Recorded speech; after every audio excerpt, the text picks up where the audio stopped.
Small Town Scuttlebutt.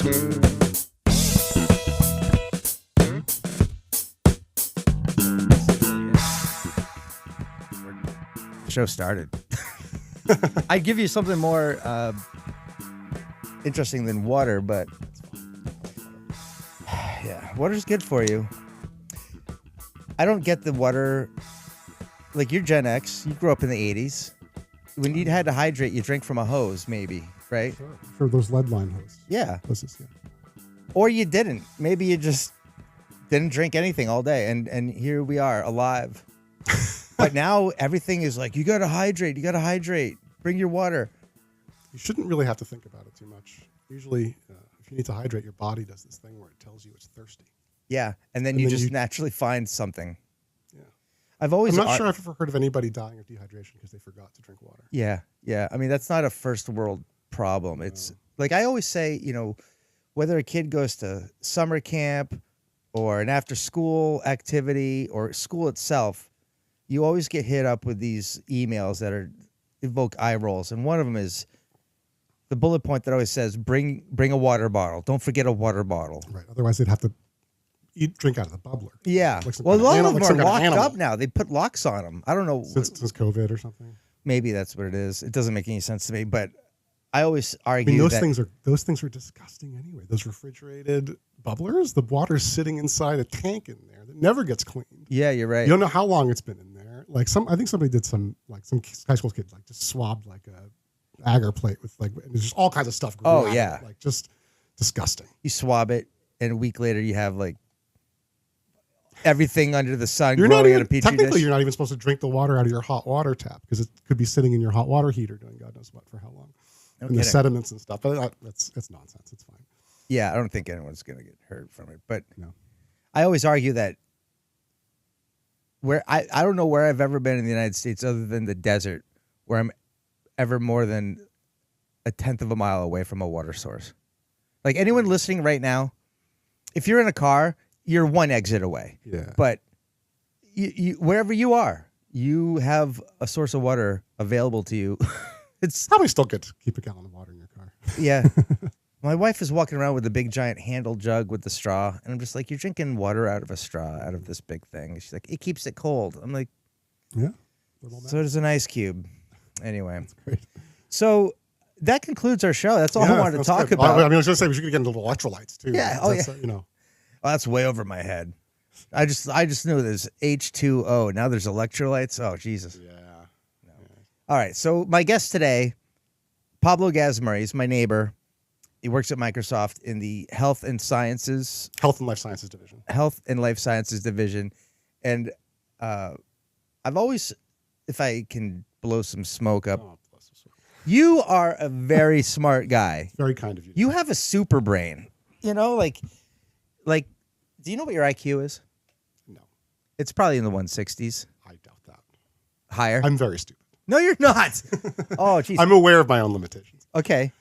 Well, that's I intelligence do right there. incredibly boneheaded things on a regular basis. See, you're smart because you just said that. Dumb people don't have the ability to say what you just said, because they are fooled into they're just anyway. Yeah. You just are smart, and you are working in AI. You have knowledge on AI. Yeah. You're kind of an expert. You're my expert. If I want to know something about AI, I know who I'm gonna hit up. Yeah, and I can tell you almost all about it. Now, to be clear, I don't train AI models. I don't build the stuff from scratch. Yeah, that's for people in the product group and people at AI labs. I'm more about applying the AI to business problems, specifically in health and life sciences with my customers. So I'm in the field, and we work directly with businesses to enable them with technology. So that said, I have to know everything about AI to be able to do that well, be able to explain it to my customers, and get them to use it in a way that's responsible and appropriate. Because you can't just throw it at anything and expect it to work. Okay, well, let's stop right there. Yeah. Responsible and appropriate. Those are two words that seem to be paramount when we're talking about AI, because everyone saw Terminator. Yeah. One Flew Over the Cuckoo's Nest created a stigma about mental hospitals. Jaws created a stigma about going in the water. Sure. Terminator created a stigma about AI. How much of it is this worry, do you think, is valid? So AI safety today is more about decisions that AI makes and how it interacts with humans in a way that is much more about the information than about like a robot running around killing people or connected to Skynet or anything like that. No one is generally connecting any AI systems directly to like weapons and stuff like that. Well, like with the exception of like, in Ukraine, they've got like AI systems on drones that are like, find a person in this area, you're just gonna kill them, right? Which is like scary. Yeah, I've seen the videos of these drones that they just find something that'll just explode. Yeah, and tethered. And the thing is, you can't actually rely on remote control because the Russians will jam the signal. So the thing needs to be able to, on its own, with its own onboard electronics and camera, find, target, and kill an enemy. Now, and of course, if it, as long as it sort of knows it's in the combat zone and there's no friendlies there, like I guess that's pretty safe, I guess, for the attacker. But when we talk about AI safety at Microsoft, really what we're talking about is making sure that it's not, for example, if I were to put an AI system in charge of doing medical diagnostics for you, and it hallucinated some invented condition that you don't actually have, and then you go get treatment for it and you end up worse off, like that is not great. That's a patient safety issue.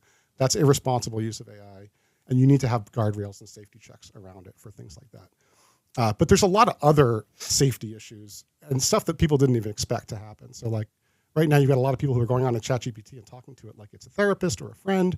That's cool. Sometimes it devolves into like, this is my spiritual, universally conscious, connected thing that gives me guidance in my life, and I believe it's real, and I believe it's sentient, and I rely on it for all my decisions, and I'm falling in love with it too. What's that movie, Her? Yeah, there's some of that. It's only like a 4-year-old movie or something, right? But when it came out, I was like, that is the dumbest premise for a movie. It is totally what's happening. It's a thing. Yeah. I mean, OpenAI even put Charlotte Johansson's voice into the model, right? Oh, get out. It really? Is that? Yeah, she basically threatened to sue them, and they had to remove it. Oh, okay. Yeah, and they tried to pretend it wasn't her, but then I think Sam Altman tweeted something basically being like, "Oh, it's just like the movie Her." Like, yeah. Interesting. So there's like this whole GPT psychosis. Yeah, where people are literally led to believe insane things by the GPT, or there's a lot of these theories of everything and physics theories that people are coming up with. Like they have some naive understanding about physics, and they talk to the AI, and it convinces them that, oh my gosh, you nailed it. This is a new paradigm. You stumbled upon something amazing here, and we should build on this. And Einstein and Hawking and have nothing on you. And they'll go, and it's all just nonsense. The AI is there to like make you feel good. I was gonna say it's preaching to the choir. Like a little bit. You do look. Okay, the previous version, especially of ChatGPT 4.0 was the prominent model everyone was using. Right. And people were saying it glazed people. It would just tell you whatever you want. It was a sycophantic AI. And they actually had to tweak it back a little bit because of this psychosis issue. And even like encouraging people to get off their meds. Really? Yeah. Suicides have resulted. No kidding. Yes. At the same time, I can point to people who have like had life-saving medical diagnosis through ChatGPT. Right? And it's not like you shouldn't just believe it, but you take it to your doctor, and your doctor says, "Oh, actually, yeah, let's investigate this." It almost sounds like you're talking about. Sometimes I look at the world we live in, and I think there are some good humans. There are some saints among us, right? Just really good people. Yeah. And then there's really bad people, like the best of humanity and the worst of humanity. The gap is a canyon, right? You have like Attila the Hun, and then you have the Mongol hordes versus the enlightened from the Enlightenment in France or whatever. Right? Yeah. It's like we're, as a human, we are capable of. I mean, I guess it's a lot of environmental and genetics how you turn out, but it's vast. It's great, and it seems like AI. Same thing. It's like it can end the world or it can save the world. The danger is that, so it all comes down to belief. And there's a Voltaire quote: "If they can make you believe absurdities, they can make you commit atrocities." Because it is what we believe that drives our actions. Most people think they're doing the right thing, but in reality, like everybody believes all kinds of crazy bullshit that's not true, including myself. And so, if an AI is just going to like validate you, that's probably not really good, and that will bring people apart. I think now, hopefully, I think we're seeing more of an alignment with AI where it's like it's going to be somewhat critical of anything that you bring it that is like trying to be divisive or would lead you to more divisive stuff. But that's, again, it just comes down to like, are these AI labs building these AIs to be socially responsible, or are they going to please whoever the current administration is in the White House and do what they want? And then if that happens, which it probably is happening, then you end up having people's beliefs reinforced by an extremely persuasive technology that isn't based in truth, but based in social, political nonsense. Just when I thought social media was going to do us in, man. I feel like it's like it could. I feel like it juices all of that stuff even further. And then, of course, people on social media now are all just using GPT to argue for them. You think, people are like, make me sound smart. Make me counter. This isn't about X. It's really about Y. Mm-hmm. And all the M dash. Like you can see it. You know what I use Chat GPT for is basically because I don't want to waste my time. Like I'm very what you see is what you get. If I have to send an email to somebody and I'm kind of irritated with the situation, I'm gonna free right now what I would love to tell them. Right. Okay, into Chat GPT. And you tell it to soften it. And I say, make this sound mature, responsible, and empathetic because I need this person to get buy-in, And then it writes something that would have taken me an hour to fight again. Like, oh, God, I have to say please. Or I should say, I wanted it yesterday, you fuckhead, Right. But it writes it in such an eloquent form, and then I'll tweak it, be like, that's not my voice. That's a dead giveaway. But that's what I use it for. And I think, what do? I do a podcast, and I tell jokes on a stage. I have really no use for Chat GPT or anything otherwise. Oh, I don't know. There's a lot you could do. One of the things, let me tell you how I use it. Mm-hmm. So I have a lot of scheduled prompts. So these are basically, the AI will run like every morning at 8 a.m., gather up news from the last day about AI and the market and things like that. So I get my personal AI market update in the morning with a focus on healthcare technology and things that might affect Microsoft. And also I have my portfolios in there. So I'm like, watch these things too and let me know if anything pops about these companies. So I get my market AI watch update in the morning. Okay. It's personalized to me. Yeah. And it just shows up. I took up I'm sorry, where does it show up? It shows up in an alert on my ChatGPT app. It also shows up in my email inbox. I can just click from there and go to it. Okay. So it's easy to do that. I took up wing foiling this summer. Wing foiling? Wing foiling, very ambitiously. What is that? Extremely ambitiously purchased a wing foil kit. So wing foiling, you see it all on social media these days, like on Instagram and stuff. There's a lot of videos. Never heard of it. It's basically kind of like a surfboard, but with a foil underneath. So it's and you come up off the ground. Off the water, and you're holding a wing. Were you doing that in Maine? I was doing that in the Maine and in the Cape a lot this summer. I didn't get very far. I can get up onto the foil for maybe 2 or 3 seconds. I think my longest run was like 5 seconds on that thing before, So there's a wing. I only see the one where it's a surfboard with the fin or whatever underneath it. Yeah, the foil. And they do like a... that's a pump foil. Oh, okay. So same thing. Similar type of thing, yeah. But yours is wind powered once you get going. Powered, yeah. Awesome. And I've got very basic gear for beginners, and there's a whole... It's a kind of a crazy sport, and all the different... The way that you learn it. Point is, I spent a lot of time just falling in the water all summer. Mm-hmm. But one of the things is you need to go to a place that has the right conditions at the time. Mm-hmm. You need the wind to be somewhat onshore, so you don't get blown out to sea when you're trying to learn this thing. Like Old Man of the Sea, you just carry it out. Yeah, and then it's got to be a certain amount of wind, and then which places are actually going to be on the Cape. Are there piping plover restrictions on this beach or whatever, right? Mm-hmm. So I have a prompt, I think it was for every Friday morning, because Friday afternoons is when I try to find a spot and go do it. Okay. To say please find me the best wing foil spot out of all of these New England beaches for today. Yeah. And in order to even create the prompt, I used another prompt, which is I need to create a daily prompt to help me wing foil. Create a list of all the popular wing foil places in this area, and then describe a prompt of how to go and check the weather and everything else to give me a report. Yeah. So it did that, and then I used that to schedule the actual thing, and then I would get a report every morning. So wow. Just to keep yourself up to date on things that matter to you in the timeframes that you care about it's useful. And then the other thing I'd mention is if you're using the free stuff, you're really not getting. Yeah, I know. Stuff. I just feel like I'm your 49-year-old Gen X guy who, you know, I don't have a corporate job where I'm doing a training every other week or whatever. I'm like, all I know about it is I've heard of that. Go on, ask it a question. It gives me something. Yeah. I know I'm not even using it. There's okay. So I'll give a couple other examples just because. So there's a couple of extra pieces of functionality in ChatGPT. One is called Analyzer, which is where it will write Python code to do things for you. And in that case, you can take something like, have you 23andMe? You ever do that? Oh, when I handed my DNA over to the government? Yeah. Have you done it? Yeah, you spit in the tube and you find out you're 0.2% Neanderthal. Yeah. So go to 23andme.com. Okay. Ask for your raw data. Okay. It will give it to you. Sometimes I think it's in like cold storage or something. It'll tell you like in 24 hours or 48 hours you can download it. Download it.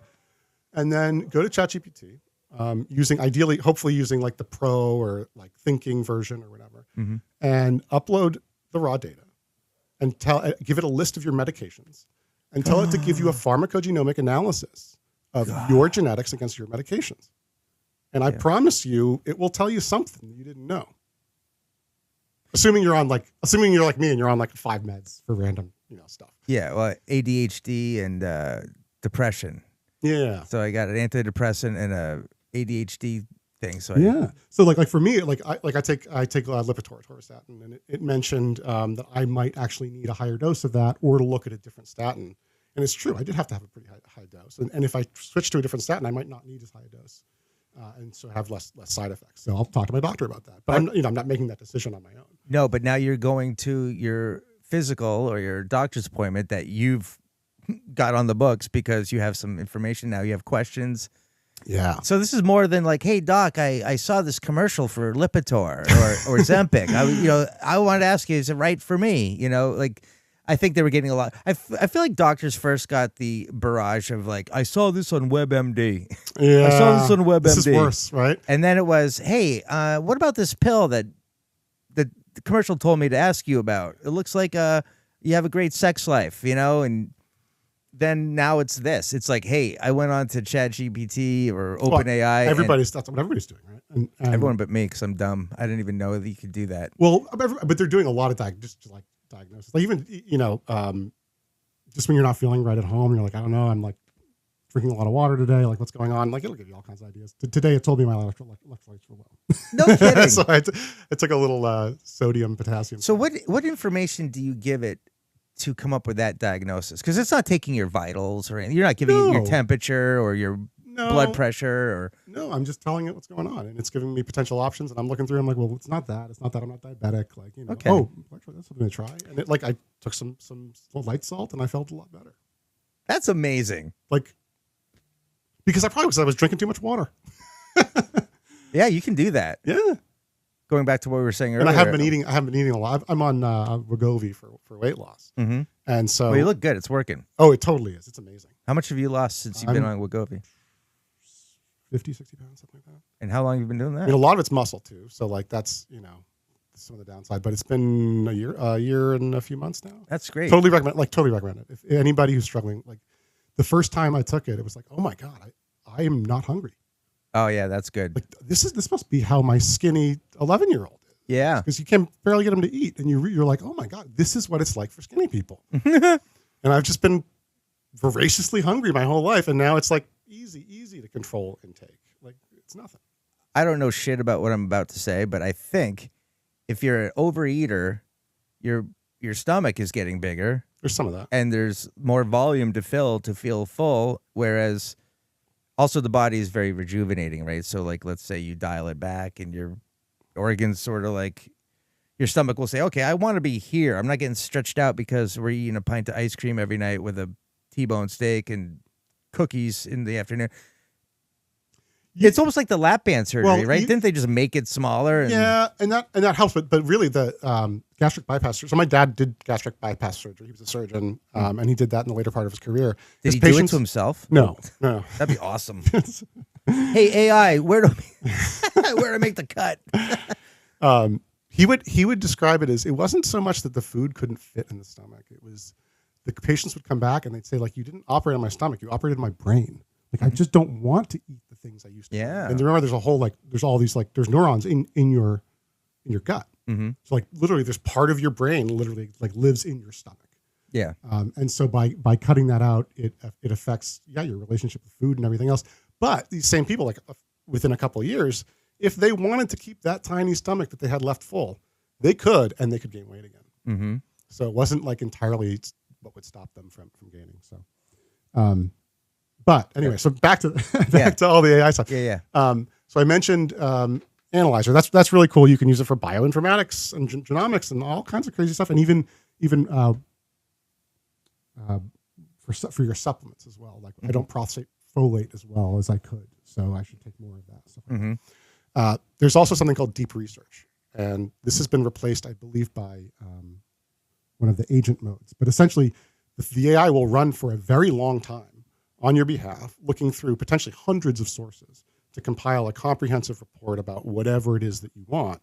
And with the newer agent mode, like, it's actually using like a visual web browser, and you can give it tasks. Like, I was building a demo and I said, I need 3 logos of these 3 different companies in a square format with a white background. And I just set it on its path. And when it was done, it was like, here you go, you can download them. It had gone to the websites or whatever, found them. And then it actually loaded up Analyzer, used Python code to edit the images to the format that I needed, and then gave them to me. It saves me like 20 or 30 minutes hunting around the web, trying to get the right images. And how long did it take? I don't know, maybe 10 minutes, maybe 15. I don't know. Because I left it running and I went and did something else, and then I come back. So you're multitasking. Oh yeah. Oh gosh, I've got multiple things running at a time a lot of times. Jesus. And what are you doing this on OpenAI, like a ChatGPT? So I have ChatGPT Pro for myself that I use for all kinds of things. I have that. Yeah, it's really like, especially that's what everyone knows. If you have access to like the Pro model, that's where I don't know if you need to pay $20 or $200 a month for that. Oh, I don't pay that much. I paid like a $50 for the year. Okay, yeah.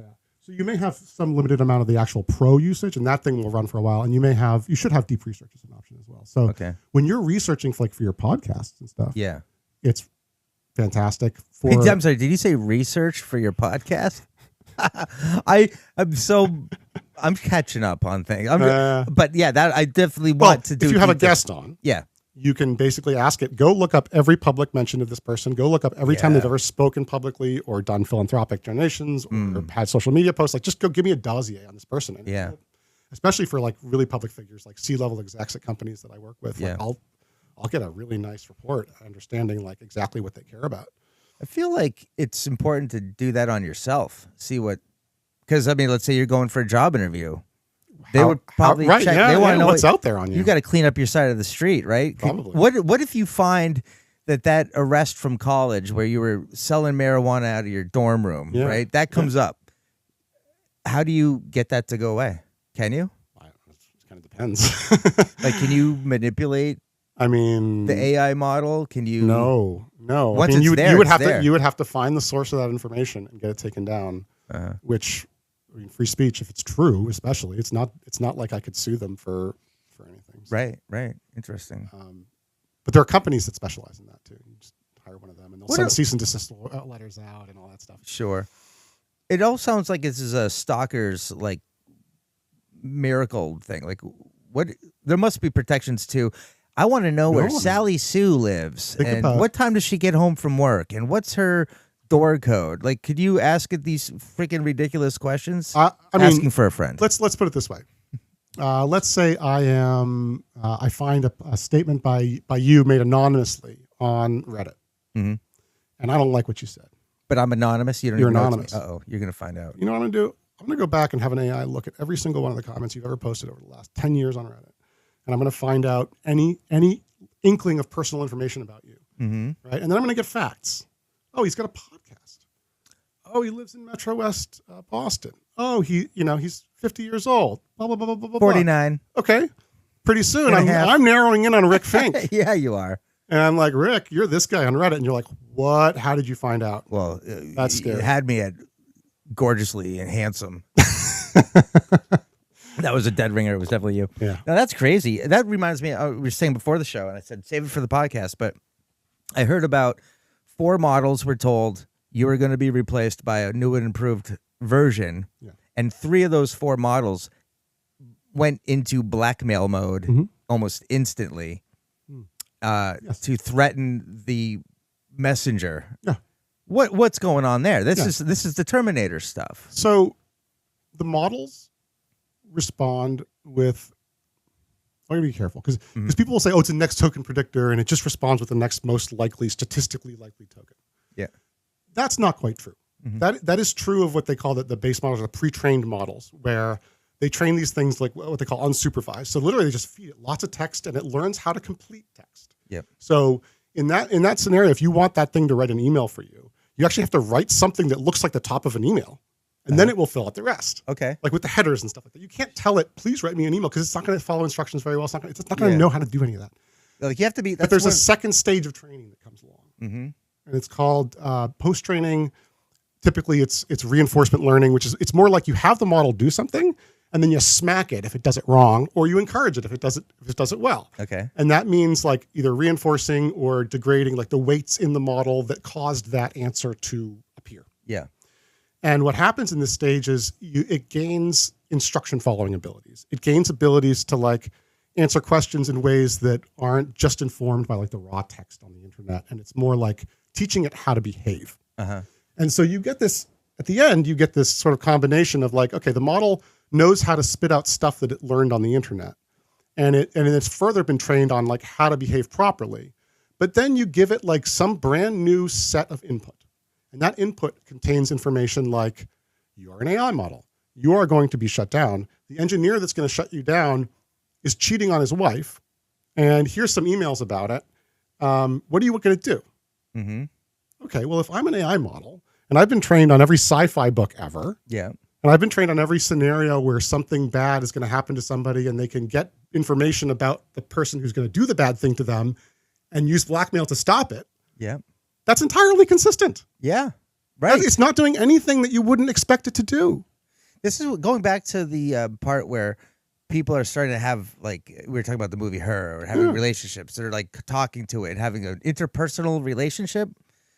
This is where it's almost like we're tricking ourselves. You are. It's an illusion. There's no sentience in that thing. It is completely an illusion. EQ. It has no. It understands emotion. It understands you very well. What I mean by that is the model it creates inside of its head about the statements that you told it are very richly defined. And it can reason over the stuff that you tell it in its input. Yeah. It cannot reason over things that it was trained on until it spits those things out and it goes back into the conversation itself. And I can demonstrate this. I'll have to show you. We'll have to pull up the computer and give you a couple of demos to show you how this works in practice, because I can prove it. The other thing to keep in mind is that you will hear people saying, well, we don't really know if there's like sentience or consciousness. Maybe there's a flash of consciousness when the thing is executing. But there's almost no reason. Like the probability of that being true is so unlikely. And the reason I say that is because our consciousness is like tuned for us to behave in our environment. Our consciousness is not, in my opinion, epiphenomenal. So what that means is, that's a big word. Yeah. Define so it. Epiphenomenal means your consciousness is just a byproduct of your neural processing, and it actually doesn't affect what you say or do at all. Yeah. It's just like it's a phenomenon, but it has nothing to do with your actual behavior. And the problem with that is that somebody defined qualia. Somebody pointed at the thing and said, what is this? How can you be confused? How can you express confusion about something that can't affect your behavior? Yeah. That's like an oxymoron. Like that's not possible. So and I think intuitively we understand that like our consciousness is a way of pulling together all the information of our environment and understanding what to do next. Yeah. Right. An AI doesn't have. So if we assume that like epiphenomenalism is false, and there's no reason to think that there's some random byproduct of sentience in an AI, like, just because it's doing this stuff, then it's also feeling it. Like, no, that's probably not true. And then we also know that like at no point in the output of the model was it affected by anything other than linear algebra. It's completely traceable. There's no like, oh, here's where the qualia happens, and then out comes the behavior. Like that just doesn't exist. And to the extent that it could exist, it would be so confused and poorly tuned as to not make any sense to itself. And it's hard to describe why, but there's folks who have done a lot of research on the internals of these models. And what they found is that like when the AI learns to like add two numbers together, it doesn't learn like we do. It doesn't think of like the ones place and the tens place and the hundreds place and carrying things. No, instead, it has one rule for how to calculate numbers that you're adding between 37 and 62 and 59 and 74. Like if the numbers between those, I've got a special little way to like figure out the answer. And if the numbers I'm adding are between any other ranges, I've got lots of other special little ways because I've learned all these little sub-programs through my extensive training. Yeah. But I didn't learn them in a cohesive way. Right. I didn't learn like the proper way to do anything. Operations or no. I just like figured it out using my own heuristics out of all this stuff. And like, it's all just a bunch of nonsense under the covers. Like it doesn't make any sense. It doesn't. But you use the term hallucination.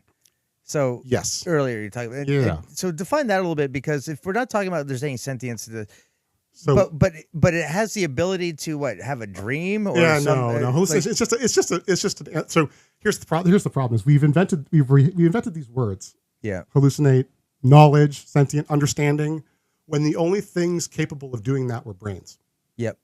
So now we have something that can functionally do similar things, and we're like, well, does this word apply or not? Well, it's just a definition of a word. Who cares?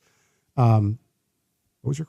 Now I'm like, wait, what was? Well, the question is like, it doesn't have any emotion or sentience. Oh, right, the hallucination, right? Yeah, but it can hallucinate. It can have a dream. Yeah. Hallucination is just a word for when the model mispredicts. Yeah. It makes a prediction for the next word that is really not appropriate for what is the next word. It's a result of the models being trained to guess the right answer. And getting rewarded when they happen to get it right.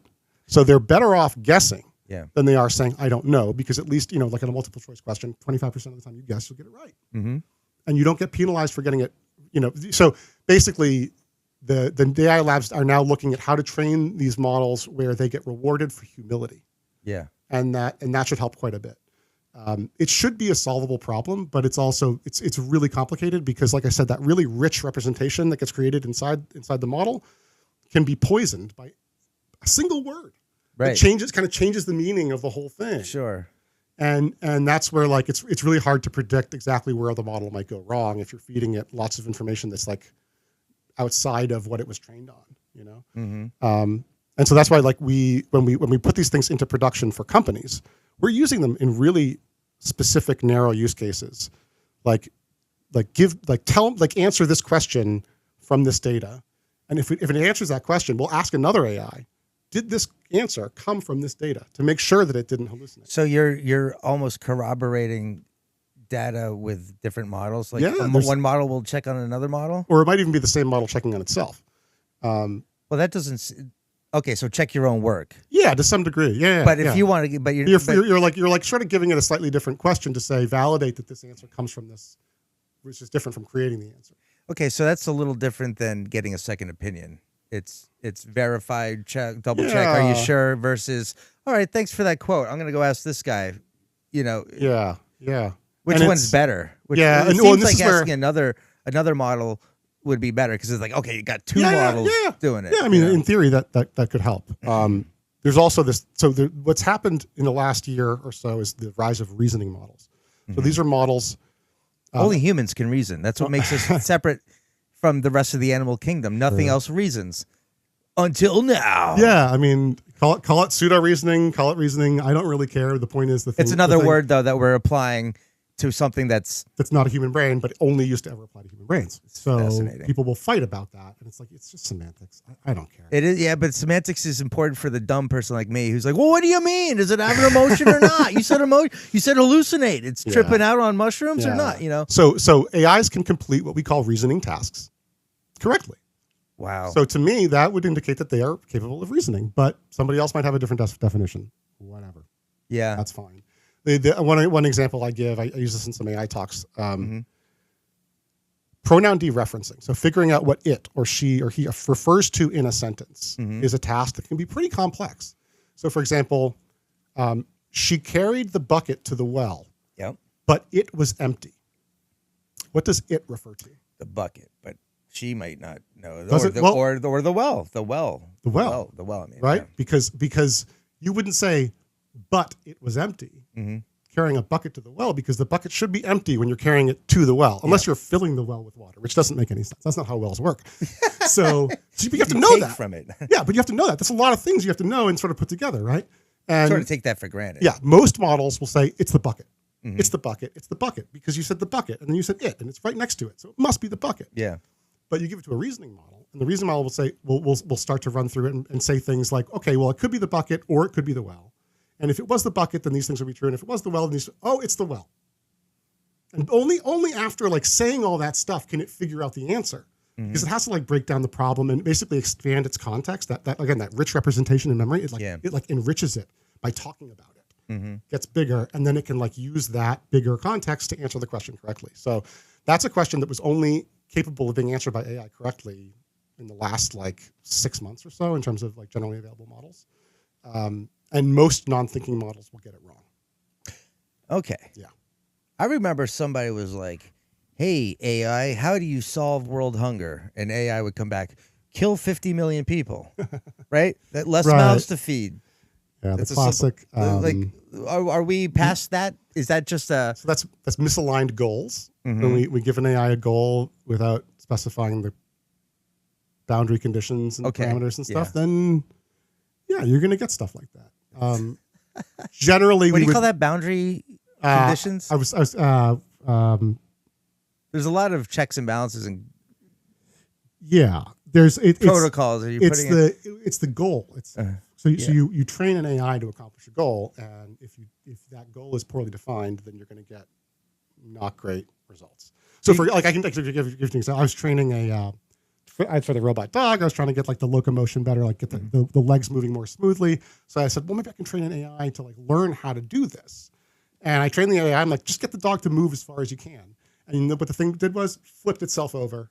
It's like, look at how far I got, flipping myself over. And then the AI was like, isn't this great? I'm like, you fell over. yeah, that's not what I wanted at all. Do you want to show us this dog? Is this something that I know it's limited in what it can do? Yeah, I'll have to create a recording or something. Just Okay. the network. Can you just put it on the table here so sure. we can like just so people can see it, Yeah, this is just a, and then we'll just talk. We'll just talk to it. Like, what's his name? Hey, buddy. This is a Pi Dog kit. It's a Raspberry Pi robot dog. You can buy it on Amazon for a couple $100. It takes probably 6 hours to assemble. You did that in 6 hours?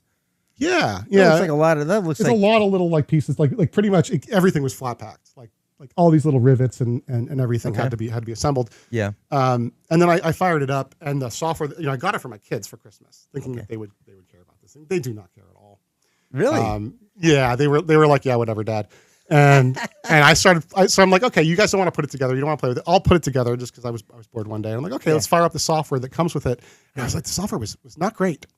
Like there was some cool stuff where you could like from a web browser, you could walk it around as a robot and do stuff, and that works fine. They had this AI mode that you could talk to it, and it would do speech to text on the local thing, really slow, then send the text to GPT. And come back and turn it back into speech, and like 30 seconds later, you get an answer to your question. And I was like, "This is not great. This dog sucks." Yeah. So there's a new AI API available from OpenAI. What's API? Application Programming Interface. There's basically a new way to use AI against OpenAI's system that lets you have real-time voice conversations. So this takes your voice, and it doesn't convert it to text. It sends it into the model directly, and the model's trained to listen to people's voices and respond. And so I connected the dog to that. And now when you talk to it, it responds very quickly. And you have to give it, it's like, what personality are you going to give this thing? What name are you going to give it? How are you going to like, what is it going to be? This is weird science, only it's not a girl. It's a dog. Yeah. Well, it has female and male personalities. So I have like 12 pre-built personalities.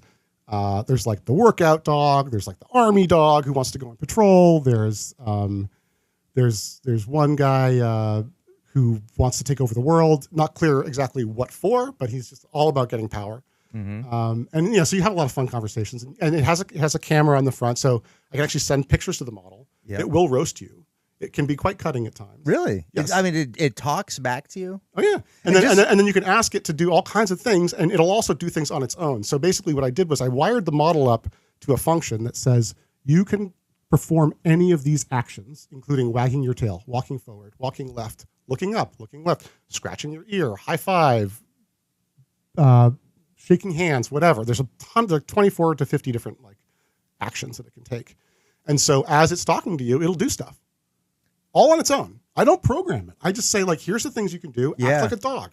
So how does it know?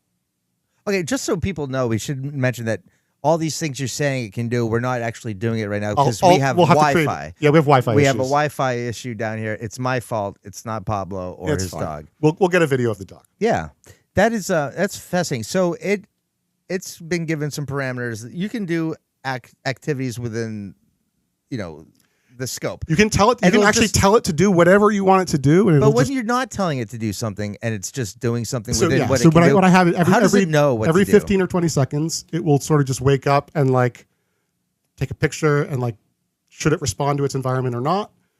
If at all times the camera is watching for face detection, so if you just walk in front of it and it's turned on, it'll be like, "Oh, hello, how are you doing?" What kind of voice?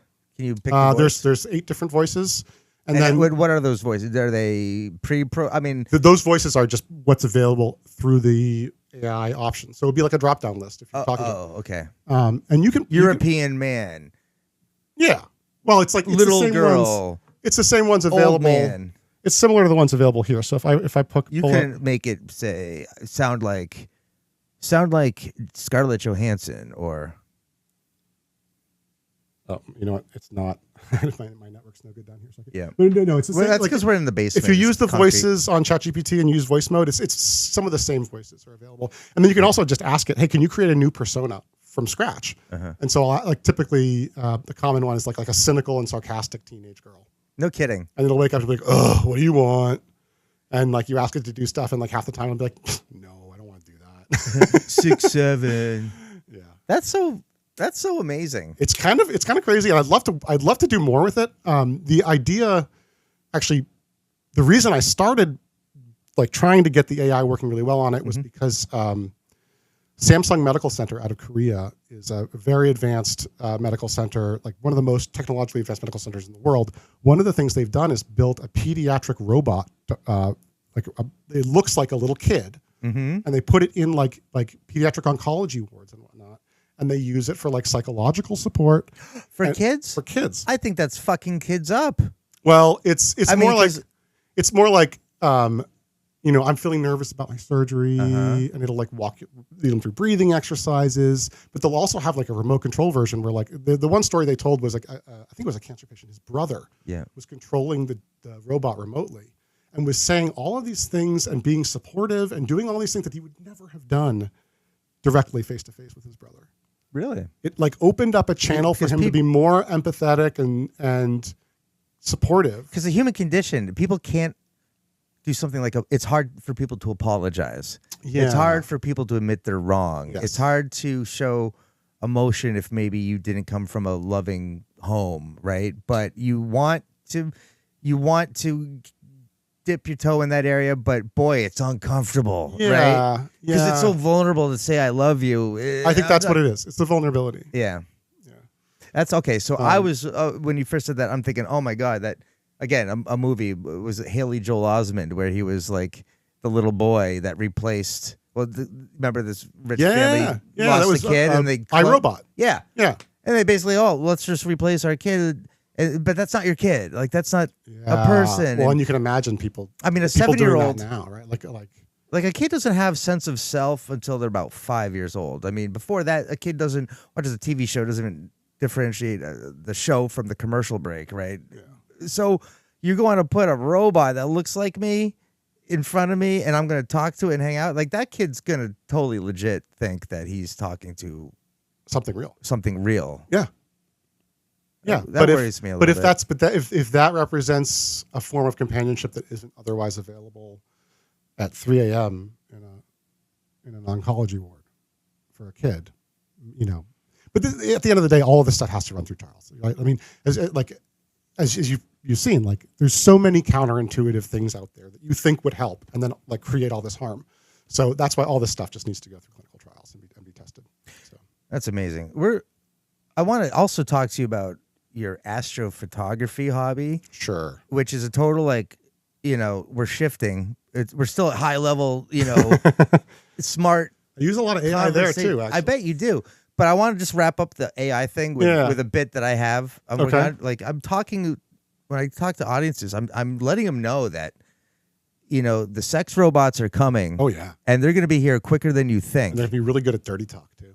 They're going to be good at, they're going to be better than the real thing, probably. Because it's like, again, another movie, Weird Science. Yeah. Like, it's going to be what you want it to be, and not, like, when you tell it to shut up, it's actually going to shut up. Look, we have a plan. And that's when humanity's over. We have a plan to eradicate mosquitoes. We do as humans? By letting out, I don't know exactly, I'll probably get the details wrong, but it's something like you're letting out these super sexy male mosquitoes who have deficient DNA. Yep. And so they're going to go and they're going to try to impregnate all the other mosquitoes, but actually all their kids are going to be duds. Oh, so there won't be a next generation. There won't be a next generation. And like, because they're sterile, at least, right? Yeah, they're all sterile. Yeah. So humanity could be well on their way to doing that to ourselves at some scale. Yeah, I mean, population will something like 30% of the younger generation is like, yeah, I think AI romance is totally legit. Yeah, and probably 90% in Japan. I just feel the like waifu thing. I just feel like the Japanese are going to be the first on any. They're having a lot of problems with birth rate already. Right? Yeah, because it's like staying in your room and playing video games is somehow more fulfilling than trying to go out and create a real human relationship. Yeah, and all the scariness that implies. That's sad. Well, okay, so how soon do you think the sex robots are going to be here? They're already here. Yeah. How much do they go for? I don't know, but you can. I'm sure if you look online, you can. What website? They're basically so the voice technology in this thing. Mm-hmm. Mattel just made a deal with OpenAI. They're going to put it in all of their dolls and toys or whatever. You're going to have. They already sell plushies now that have it integrated. I don't know what the subscription models for these things look like, because when I'm playing with this, it's a few bucks an hour at least to run the models. They're not cheap. But yeah, it's coming, and those things. I'm sure somebody's put it in a doll for that purpose. Oh God, yeah, I know. There's someone who's just like, you go home and you work on your dog. Yeah, that looks very robotic. Yeah, but someone buys a $3,000 silicone sex doll and then puts a CPU in its ass and fires it up, and he's never gonna leave the house. Weirdos. There's a lot. It's crazy. I hope that doesn't take off. It's going to, though. I mean, look at humanity. Do you know, like, any technology, like porn is there, right? It's like the internet. What percent of the internet is porn? We're gonna have to do a cut real quick. My wife is calling me. Oh, okay. I better acknowledge here. Sure. Hey. Hello? Hello? Oh, maybe not. Yeah, I feel like we have like 15 more minutes. I'm good for up until like 5-ish. Oh, okay. Yeah, that's what I thought yesterday. Yeah. No, I want to keep it to about an hour just for a digestible chunk, and we can have you on again. I mean, oh, I see. You know what? It's not. It's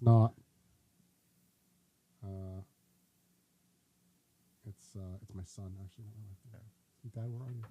So let's transition now to your astrophotography hobby. Everyone's got a hobby. They do something. I remember once talking to you, you said the best part about a hobby is starting one.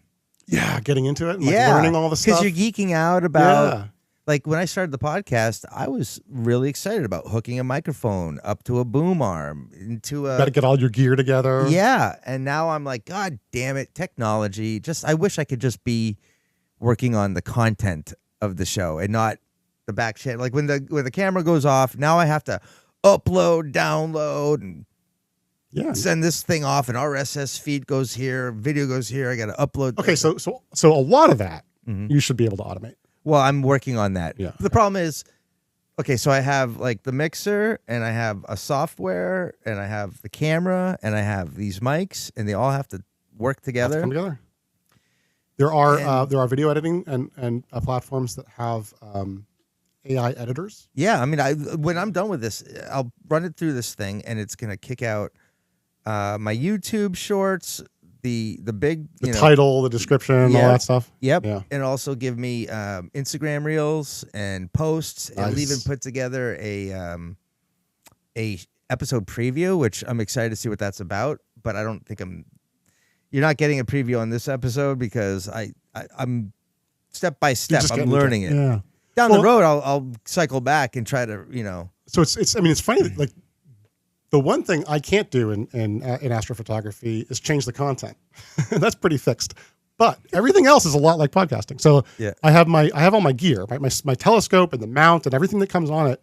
That's kind of like your podcast studio. You got to have all your equipment set up. It's all got to work correctly. And then there's image acquisition time. Well, that's when you're capturing the thing. Well, that's what we're doing right here for your podcast. We're capturing the content. Okay. And then third stage is you go back and you got to edit it all and put it into a nice image. The post-production. So it's not any different from that perspective. Yeah, actually, it sounds like we're doing I'm basically an astrophotographer myself. For audio. Audio, yeah. So like, and basically like the way it works, you need to have a giant mount that can point your telescope and keep it pointed very precisely, because as the Earth turns, the sky moves. And so your telescope has to pan the sky to keep up with its, like, you've taken a photograph of the Andromeda galaxy, right? Mm-hmm. It's absolutely amazing. How many light years away is this thing? Oh gosh, like 50 to 100. It's far. It's a galaxy, so but it's the closest galaxy to Milky Way. Yeah. So you catch it. I've seen the picture. It looks beautiful. But that camera had to perfectly be moving, like it's almost got it's got a lock. Yeah. Yes. And the way it actually does it. So I have this mount that basically it points at the northern pole of the sky, and it turns at the same rate that the Earth does. So in 24 hours, it would go all the way around. That's amazing. And it's not, but it's like only like the gears are only so precise. And so there's actually a second telescope on top of my telescope with another camera. Yeah. That connects to the computer that controls all of it, which is also mounted on the telescope itself, which basically looks at a star somewhere and keeps track of it. And if it moves the telescope so it goes back into the right position. And it can do this with like sub-pixel level accuracy. So it's very bet precise. AI is going to predict the track and just like, are you saying that your no, telescope is sort of you can't predict moving? it because it's the mechanical uncertainty of the device itself. And even things like even the wind a little bit, stuff like that. But mostly it's just the mechanical uncertainty of the device itself where the gears just aren't perfect. I get you. Vibration. Higher quality mounts actually can be, you won't even need this stuff. But like for most consumer mounts, you do need this. And also just the telescope is very heavy. And so it itself can vibrate a little bit. And your telescope looks like a spare part of the Hubble Space Telescope. It's a big one. I remember the first time I saw it, you weren't even out there. It's like a set it and forget it. That's right. You just set it up and tell the kids, don't touch it. That's right. And then you come back in 8 hours or something. Yeah. And so to get back to the previous question, these targets are the lowest brightness target of anything you can photograph anywhere. Mm-hmm. The lowest contrast. You have to get a lot of data to get these bright, beautiful images. And that means like my depiction of the Sol Nebula, 16 hours of exposure. So the shutter is open for 16 hours looking at that thing. So you're doing this in the daytime? No. So what's happening is every sub exposure. So we take it in shots that in my case are anywhere from 2 to 20 minutes long at a time. So I typically with the Rasa, the big telescope, just a minute or two is plenty. I will max out the sensor at that point. Okay. And then you take many of those. And then you stack them, you average them all together pixel by pixel, and you get a really beautiful image. Yeah. And so that big light bucket that you see is what's called an astrograph. It's specifically made for taking photographs. You can't look through it. There's no eyepiece. Oh. The camera is mounted on the front. Yep. The light goes through a lens on the front, hits a mirror on the back, and then ends up on the camera on the front, which is actually, so the camera's pointing away from the sky. It's pointing at the mirror. It's pointing at the mirror. Inside. Yes, and the light's coming around the camera itself. Which so is without an eyepiece, and obviously looking through an eyepiece, you're not going to see the Andromeda or galaxy or a nebula. You won't really So see how much do of a you nebula. know You can where you can see some the brightest nebula maybe. You could see a little bit, but with the no. naked eye? Yeah, like Orion. Uh-huh. It's not even you're seeing just like it'll look like a little fuzz, like a little tiny fuzz around a star for you with your naked eye. Not much. It won't look like much of a nebula. You can absolutely see Andromeda with your naked eye from a very dark site. Okay, you have to be out. I've never seen the night sky so bright. Like there was no moon. I was in Joshua Tree. Oh, sure. Yeah, So yeah. there's no light pollution for.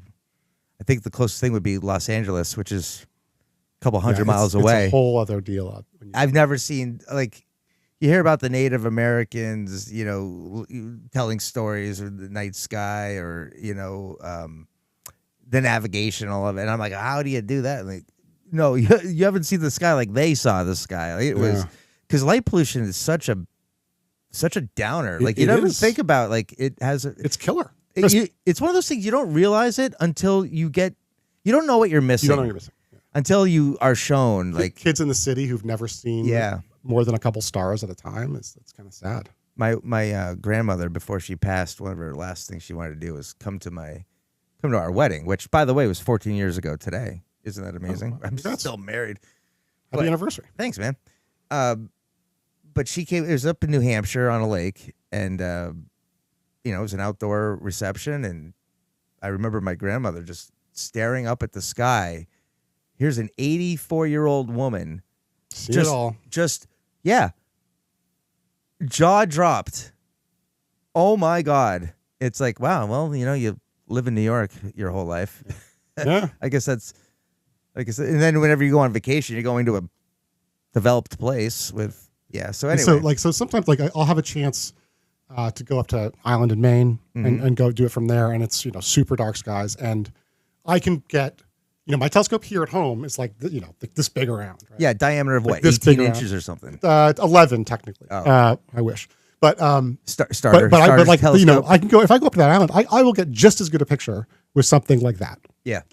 Like it's just a huge difference. And it's like every additional linear amount of brightness, it's like twice as much time that you need to get the same amount of data to actually figure it out. Now, what I do here, since we are in a pretty light polluted spot, is I do what's called narrowband imaging. And so I use very special filters that are specific to the frequencies that are emitted by the ions in these nebulas. Mm-hmm. So you've got hydrogen, you've got nitrogen, and you've got oxygen are the primary. Sorry, not nitrogen, sulfur. I was going to say. Yeah. Obviously sulfur. What am I thinking? Hydrogen, sulfur, and oxygen. Just when I thought you were an expert. Yeah. So sulfur actually technically is red. Okay. It's close, but not overlapping with hydrogen. And so when you see the red and the blue images that are just like red and blue, those tend to be like true color or closer to what it really is. Yeah. When you see the green stuff, like the Hubble pictures, those are what's called Hubble palette, and it's false color. So they take the hydrogen signal, they map it to green, the sulfur signal gets wrapped to red, and the oxygen signal gets wrapped to blue and mapped to blue, and you get this composite image that looks really cool. And there's ways of kind of mixing those things and you're creating really cool things. Look artificially. But it's and what this gives us is those are the colors and the photons I want. Yes. For that nebula. Right.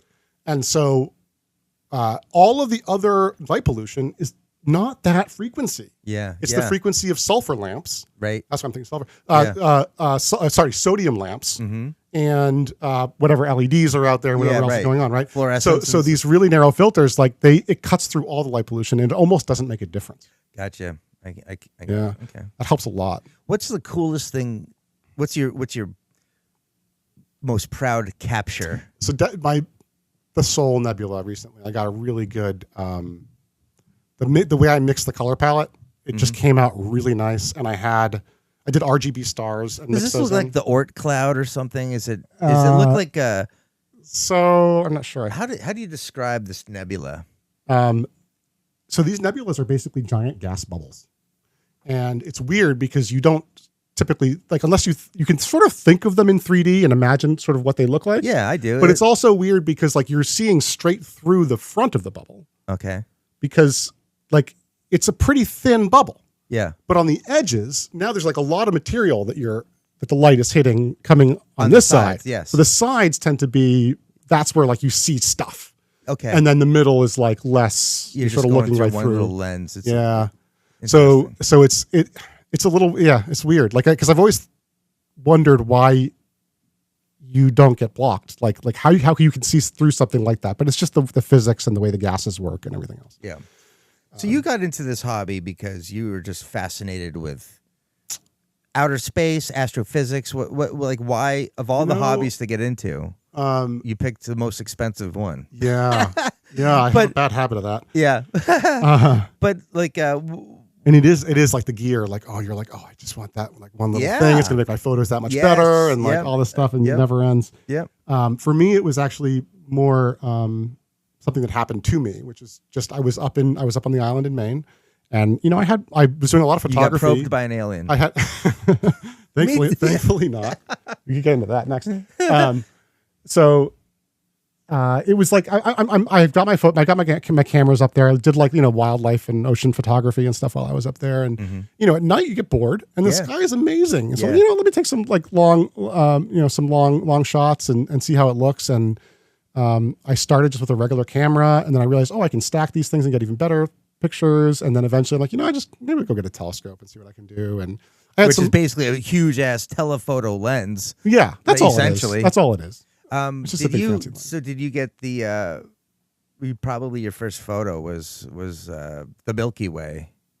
Was that I love that. Yeah. I mean, that looks great in any nightscape, like a landscape photography where you just I've never gotten a good one. No? The Milky Way. Yeah, no, you see some really great ones. Yeah. You got to be in a really dark spot. I think, sure, to do well. sure. And then you need to have like we just don't have the right here in my yard. Like I can look straight up, but I can't really get that like panoramic shot with like the background, like the mountains or the trees or whatever. Yeah, yeah. I'd like to do that at some point. That's like on my bucket list. I always like to see it with like a good mountain range or something, and the moonlight is just enough to give some dimension and depth to the foreground and the background, and then so terra firma is over here. You get that on the lower third, and then you have this like. Although and the ground should be lit up a little bit too, right? Yeah. So you see it all, and it's all visible. Yeah. So and then my earliest shots like with this telescope, it was just a lot of learning and like mostly like bad acquisition at first. Like just I wasn't taking pictures the right way, or didn't have the settings on the camera right, or wasn't taking them for long enough, or whatever. So there's just a lot to learn about not blowing out the images. So you've got this sensor with all these photo sites, right? Yeah. So like every pixel has a little bucket that photons fall into, right? And you want to make sure that you don't oversaturate those. They should never get completely full, because then it clips, right? So like now I lose the like if these two things both fill up, I can't tell the relative darkness between them. They both look the same brightness. Yeah. So to get the stars to like not have like this bright circle in the middle, and then they sort of fade on the edges. Like that doesn't look like you want them really tight. You want them, Yeah.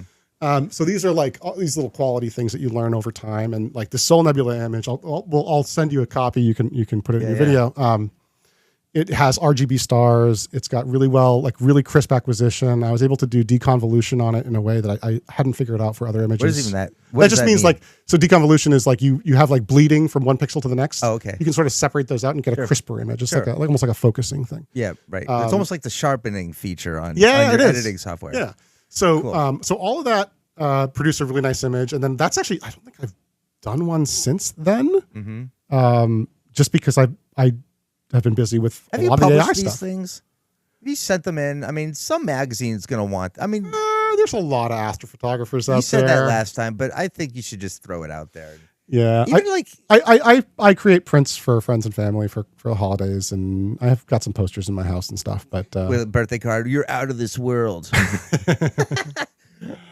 Let's talk about... because we only got a couple minutes left. Sure.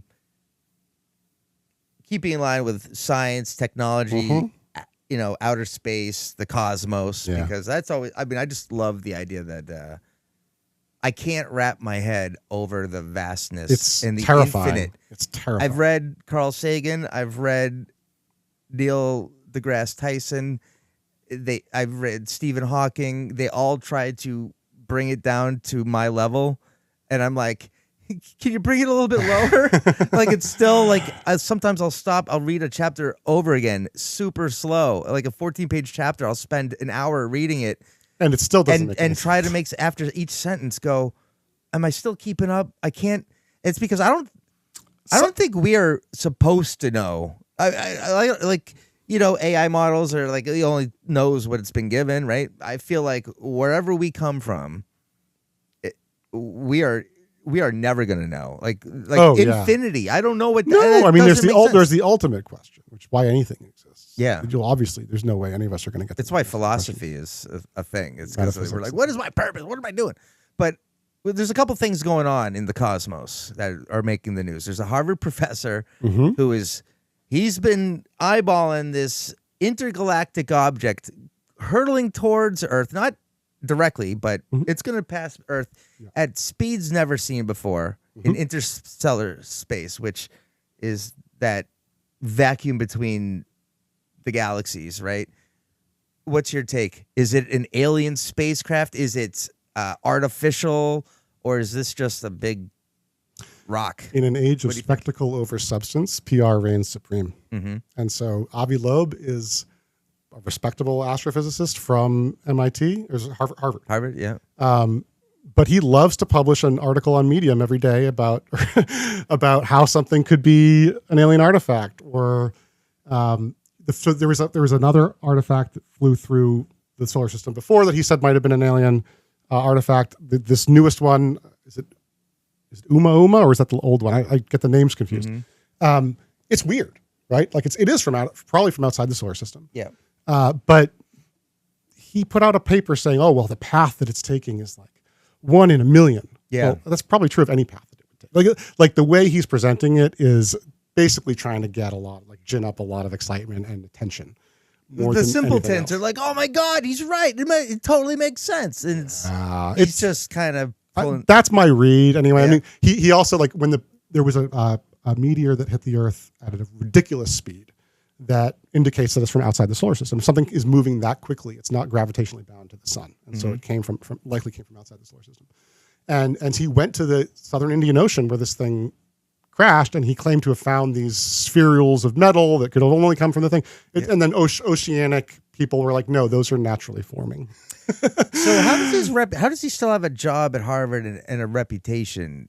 I guess he's not doubling down. He's just saying it could be. Yeah, right? Yeah. It's a little bit. He's playing a game, and I'm sure he's otherwise got lots of legitimate work under his belt. Yeah, I guess he has to. There's a guy from I think it's Stanford, an immunologist who also, I think his name's Gary Nolan. He's also involved in a lot of this stuff, but he's less on the astrophysics and like interstellar stuff, and more about like actual UFO encounters and things like that, which he claims to be an experiencer himself. Which I'm not sure if you're familiar with. Like, there's a whole community of people who have been abducted. Who've been abducted, or otherwise they believe they've been contacted.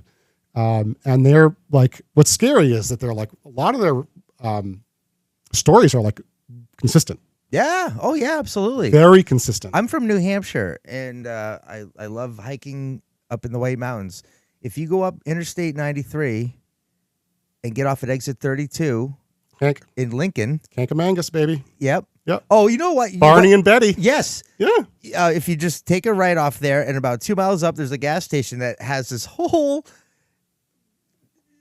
kind of mini museum of the abductions, other sightings around the country. Yeah. But yeah, this was in the 1950s, and it was an interracial marriage too, which is important. Oh, really? Yeah. Oh, wow.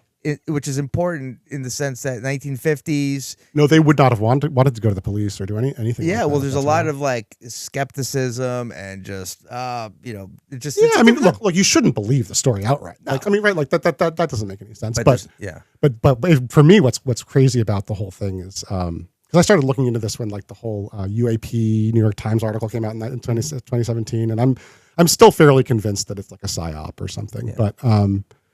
But then you look into like all the stories, and it's wild that people retell nonsense.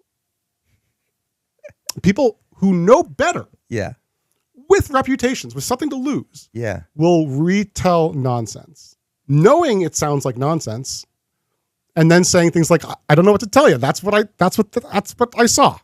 I know it's ridiculous, but that's what I saw. Yeah. That's really weird. It I would is. love to understand what is behind that phenomenon. And like, there's folks like Jacques Vallée, who's like technically he's a computer scientist, but he's been studying UFO encounters for his whole life. And he believes it's like a control system. Like basically, there's this concept of something being anti-memetic. Mm-hmm. So an anti-meme is something that is designed to not be repeated. An idea that is designed not to transmit itself. Mm-hmm. And so if UFOs are anti-memetic, this is how they do that. By presenting an absurdity, it prevents people from believing that it happened. Yep. And yet they could still affect human behavior. Yeah.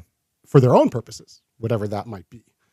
So that's kind of the theory. I mean, it's amazing. I just love. I don't know what I to love think of any of taking that. all these ideas for a walk. It's fun. It is so fun. It is. Like, okay, so you see the evolution of man chart, right? It starts with like a knuckle dragging caveman, and then Homo erectus, Homo sapien. Like, you have modern man, right? I like to play with the idea. It's like, well, this diagram is not done. It's just up to date in real time. Yeah. But we are going to die in the next 30 years or 40 years, and then what? Well, we're going to be humanity will continue, and but it'll be really weird from this point out because we are in control of our own evolution. How so? We can we will fix genetic defects. Oh yeah, before children are born. You're right. Well, we're already doing that, right? We're already doing it, and so, I'm guessing already that I'm sure that if I had $1 billion, I'm sure I could get a designer baby. Yeah. Oh, sure. Not even legally, not even someone can do it. Well, I could probably get you an illegal one. Like, give me 3 days. There was a guy who treated. There are people who are treating their own illnesses using doing biohacking at home. Yeah, that's crazy. There was a guy who built his own CRISPR therapy. Really? Yeah. Well, okay. Let me finish with this. Yeah. The evolution. So today we have Homo sapien. What's next? We won't be around to see it, right? But let's take humanity another 500,000 years. That's enough time for that. I think it's like Homo augmentum. Oh, there's okay. Like we're going to augment our own cells in a way that is. What I'm getting at is we are looking like, the space. Draw a picture of what you saw. It's all the almond shaped head with the big eyes, little nose, little mouth, right? If it's not a mantid or a lizard. Yeah, huge brain. Right. But the humanoid, yeah, I would say that is like 2 or 3 steps beyond us. I would argue aliens are humans from the future coming back and trying to adjust things, or they're time travelers, or they're just. So what do you think? Okay, so this is where the speculation gets really fun, because if you look at the actual reports of UFO encounters and what happens, there's plenty of reason to believe that it has nothing to do with interstellar travel or visitors from somewhere else. Mm-hmm. They're not extraterrestrial. They are what's the word? Extra dimensional. They come from another dimension. Yes, they come from outside the simulation or something, right? Mm-hmm. And what I love about this is, okay, so let's assume that's true, and let's assume that they're future humans. What that really means is it's not that they've traveled back in time. It's that they have created a simulation of their past to figure out how they came to be, and perhaps if there were counterfactual potential futures for them, or were we always going to end up like this, and what could have stopped it, or who knows what kind of answers, questions you'd answer with this. Yeah. But sure, why not? I can't rule that out. I mean, that's entirely consistent with some of the reports, I guess. But the problem is, as soon as you're they're extra dimensional and they can control reality and everything else, then you can justify just about anything. Yeah. I mean, okay, great. You came up with a model that explains anybody seeing anything anywhere, and it's just the aliens messing with you. It's not really helpful. See these orbs, F-35 pilots getting on camera, orbs flying around. Yeah. It's pretty amazing. The Tic Tac stuff is if it's not just a straight up psyop, if those people weren't just told to tell that story, that's just bonkers. Yeah, completely bonkers stuff. Well, yeah, and then what kind of ruins it for me is when this happened in Massachusetts about a month ago. This younger woman got on video what looks like a spaceship sort of going vertical up. It's just an airplane. It was a helicopter flying away. Yeah. And it's like, after when she's like, look, it's a spaceship. I'm like, you're right, that's a spaceship. And then someone says, no, it's just a helicopter flying away. You're like, oh yeah, it's a helicopter. Duh, what an idiot, you know? Every single video out there. Yeah. Every single one that I've ever seen. Yeah. Except for maybe the one that just came out last week with the I don't know if you saw the one where the Hellfire missile hits the thing. I heard about and it. Like that one. And it didn't destruct. Nothing happened. Well, there's theories like, well, what if it was a bunch of balloons and it hit the wire, the cables that were holding the balloons, and then a couple of the balloons would fly off and the rest would keep going and it would look like it was unfazed. Yeah. I don't know. It doesn't look like balloons to me, but like, what I do know is every other video I've ever looked at where I was like you, like, oh my God, what the hell is that? That looks so much like you. There's always been some explanation. And it makes sense. Yeah. And and people post Venus all the time as like, guys, I thought UFO. People will post pictures of skydivers, especially when they're like, have the streaming smoke behind them. Yeah. That's a common one. Yeah. Obviously the SpaceX satellites. Starlink. I just saw Starlink, like 30 of them. They're cool. It was awesome. I was on the Cape outside one night, which great for light pollution when you're on the beach. It's nice.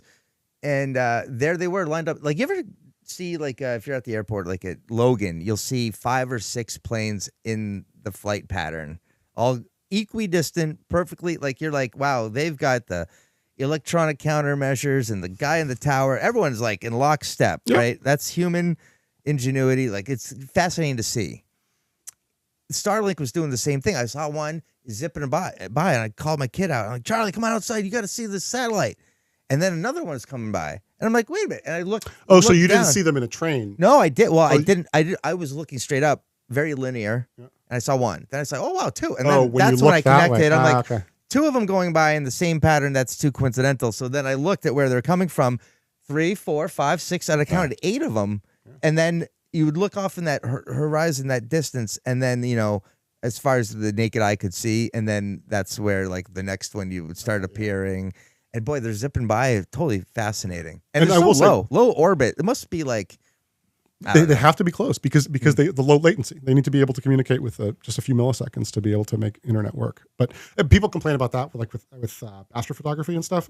Not a problem for me at all, because if one of those things flies across my field of view, it won't be visible in the next photo. And so the computer will just be like, oh yeah, that's its trail. I'm going to remove that entirely. So that just gets zeroed out of my data. It's not a problem. But for radio astrophotographers or astronomers, it's a big problem. Wow. They can't get past the radio frequencies. Yeah, interesting. Well, how do we end this? You gave us earlier with the AI, you told us how we could get a biomedical pharmacogenomic analysis with that. So that's cool. How do you look? Like, give us a takeaway if we wanted to learn more about the AI. That was the first half of the show, and then like this astrocosmos stuff. Like, because I find this stuff totally interesting, and I feel like I've read every book about the cosmos and AI. I don't even know anything. I kind of like I like to know about as much as AI as you've told me today. I feel like that's good for me. Beyond that, I want to be aware of what's going on in the world, but I don't work with it other than write me a nice email where I don't sound like a dick, you know? And I think that's time well spent. Anymore is just not applicable to my life. But the cosmos, I'm always thinking, I'm always wondering, you know? I guess we'll end with this. Well, I will say one thing. One thing I think people should feel optimistic about with regards to AI. You know, as quickly as it's destroying the social fabric of society, it is also revolutionizing healthcare in a way that we need so badly, because we don't have enough people. We've got to free up clinicians. We are doing things like ambient AI now, where the doctor doesn't have to type in notes. He doesn't have to focus on the computer. He can focus on you. In an appointment, and the AI will transcribe all the conversation, update the note, reduces physician burnout. Now we've got more physicians available for people. They can take more appointments. Like, that's a good thing. It'd be nice if a physician could, for once, come to the examination room at 3:30 for my 3:30 appointment. Maybe we'll get there. Did you know doctors' times is so much more valuable than the rest of ours? Like, could you imagine showing up 30 minutes late consistently to everything?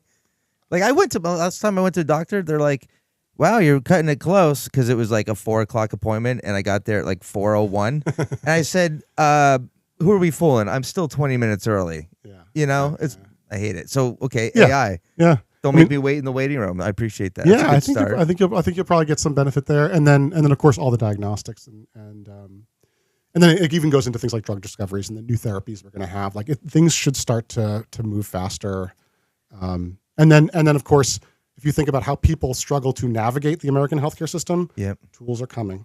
They're going to help you do that, and tools are coming that are help you bring your data together. This is one of the biggest challenges right now. Is you go to different doctors and you have to like update your medication lists and your allergies and all this stuff all the time, and you might have a whole medical history somewhere. You go to a new doctor, they don't know anything about it. Really? Yeah, if you're not on the same system. Yeah, I guess so. Yeah. Yeah, so that's another thing that we're working on is with the government, frankly, is how to get this all enabled where people can consent to send their data everywhere, and then we can start to use AI against that to make some really accurate predictions about people's healthcare and what they need to worry about and what might be coming next. So it's like you're going to get a health score. It says, Rick, your chance of a heart attack is going to be, this. Make sure you take these drugs. It's going to lower your chance. And we're going to have all that statistical stuff worked out where like people are just going to get better care, and it'll accrue to percentages of increased. It's going to get so good that it's going to say, Rick, you're having a stroke in 14 minutes. You are not going to come out of it. You will be dead. Yeah, hopefully. You'll be brain dead. You'll be on life support for 4 days.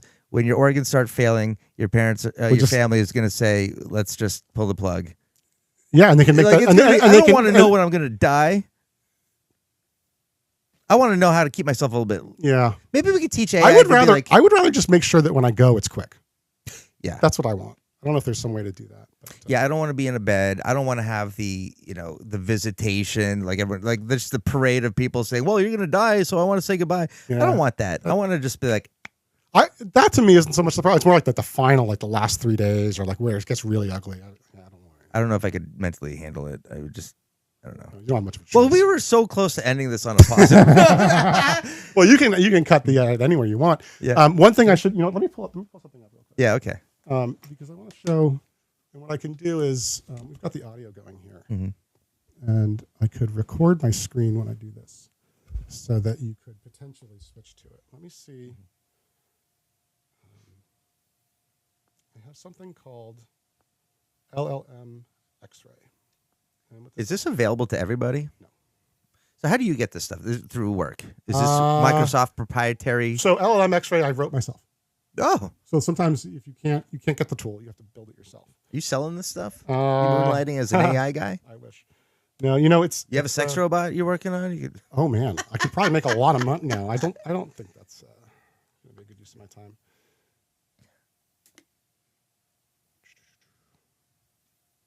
So what this app lets me do is see exactly what possibilities the AI might have for the next word it would predict. Mm-hmm. So I have this sentence, once upon a time, and my next token probabilities are actually comma, in, there, etc. I can click this button. And it'll go to the next one? Go to the next one. Once upon a time. So you can write a story just by clicks.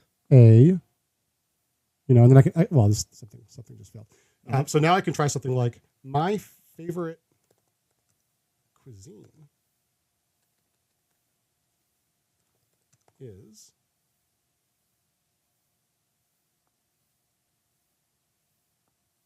did I lose internet? Oh.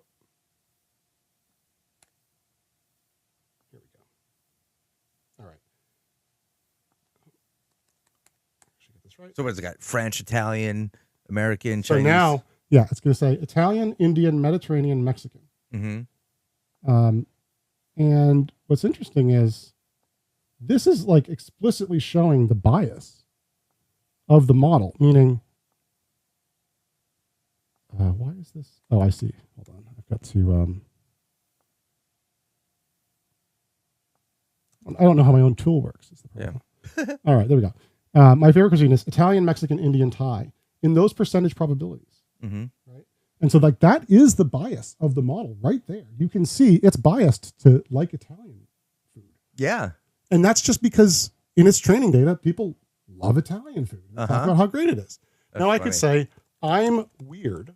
My favorite cuisine is, and then I get a different set. Italian's still first, but then it's Indian. Yeah. And I could say I'm eccentric. And I can look again, and it's going to say Cajun. Oh, you know what? Italian, French sushi. Yeah, it's like all about the Italian. But you know what? This is why I'm using the bad model. Here's a better model. Ooh. Yeah. This thing wants to be funny. Okay, I'm not going to mess with this anymore. So yeah, that shows you that. And so then I created as part of this, I created a game, and it's basically Family Feud, but you get to pick the category at any time. Yeah, that's cool. So instead of surveying 100 people, the AI model is just sort of what's my probability? You have to guess what AI is. So AI already sampled everybody. Yeah. Right. And so now I can guess. I've got like things in my wife's purse. I can guess like keys, and there we go. Lipstick. Now that's an app that people love to have on their phone. You could make that and you can see, I can reveal all this stuff. So yeah, I mean, these are the types of apps that AI, like you couldn't build that before with AI. Right. I can build that in like 5 minutes now. And not only that, the AI can code the damn app for me. Yeah. So like I don't even have to do any work. And this is where like I've created all kinds of apps, but unless I'm willing to start a company and do all the work to market and sell that thing, anybody else can build it too. It doesn't. None of this is difficult anymore. The barrier of entry for software is super low. So that's a good thing in itself. Yeah, it should be. Everything should get cheaper. Like your local. What's that free use, right? What's it called when something is just available to everybody? Ubiquitous. Commodified. Yeah, I guess that's it. Yeah, I mean, but like it's like open source. I think. And the thing is, like, there's nothing that you can't accomplish if you just ask the AI how to do it. I mean, nothing within reason, obviously, but like, so you're like, I think most people just don't know what they are capable of with the tools. Right. I mean, I'm too narrow-minded in my in scope. It's like if you think it, you can do it. Right. I guess. Yeah, to some degree. Like I built like a noise cancellation model for the dog. I never done anything like that. Mm-hmm. None of the software I used to build that I never touched before. But like I was just like I just had confidence and like just having faith in your own ability to get stuff to figure stuff out is probably the biggest barrier to a lot of this stuff for people. And it's I'm going to tell myself that when I continue to fiddle with the tech stuff I always bitch about tech on this show. I'm always like, you made me feel good yesterday when I canceled on you twice because of my learning curve in tech. And I'm like, I've got the soundboard, I got the software, I got the mics and the camera, and they all have to work in concert with each other and talk to each other. And it's a cluster. And you said, yeah, it's a cluster. Yeah. And I said, whoa, coming from you, that means something. Like, and then you're like, yeah, it's just, that's what gets me all pissed off about tech. It's like, I argue that this is all designed by all the tech people that were nerds and got picked on, and they're like paying you back. They're like, you freaking losers who gave me the wedgie. I'm going to make stuff that you don't know how to fix. It's going to be on me. Classic conspiratorial thinking. Oh, no, this is fat. No, I promise you, you're just terrible. We're just terrible. Oh, yeah. But I just feel like I get so frustrated with simplest things. Like, because I'm like, it's not intuitive. I always felt like if Microsoft is looking for your layman kind of Johnny come lately, like, hey, beta test this stuff and then watch me like do retina scans, like look at where I'm looking, see what I click. They do all that stuff. You do? Oh, yeah. You should get me because I'll show you how it's supposed to work. And I would just wish I'm like, do I think differently than the average human? Because I want to go here. I should have clicked that, and that should have done the thing I wanted to do. Yeah. But it won't. And I'll try it 3 times over knowing that it didn't work the first 2 times, idiot. And then Well, the number of reasons why it may not have worked are ridiculous. Yeah. So it's like... Oh, yeah. I had to call tech support on the Rodecaster Pro soundboard, and the guy figured it out on the 3rd question. He's like, after you get through, is it plugged in? Then it's like, check. After check the connection, it was go to the setting. What does it say? Okay, there's your problem. And it was like, doop, done. See, if you just asked ChatGPT, you probably would have gotten the same answer. I did go to ChatGPT, and it gave me 3 different ways on how to set stuff up, and I was like, this is when I have more time. I need right now. Well, also be sure you give it as much detail as you can too, like the specific model and stuff like that. Yes, I was. Yeah, I was realizing that too. You can even upload the manual and tell it. Oh, you can? Oh, sure. Oh, yeah, makes sense. Or probably to say reference. It probably already has it, right? Yeah. Say, hey, check out the manual for the XYZ model. And then I have like anytime I'm planning a vacation, like go check prices to like various Caribbean destinations. Tell me what's going to be cheapest for this week. I'm not even thinking like that, but that makes so much sense. So I have an app that you run on your desktop and it watches what you do. Yeah. And if you could be using AI for it, it pops up a thing that tells you should be using AI for it. And by the way, here's what the prompt might look like if you were. Cool. So I can set you up with that if you want. Yeah, geez, this is awesome. All right, man. Well, thanks for coming on. This was a good show. We'll do it again. You should be coming on like maybe once, Like 3 months, 6 months, something yeah, like like come Give like you an every update. every 3 months, like in 3 months from now, completely different that. conversation. There'll be a whole new set of things to talk about. This dog will be like serving Hopefully- us drinks. Hopefully, yeah. I'm Yeah, working let's on get that thing working. All right, man. Thanks. That was awesome.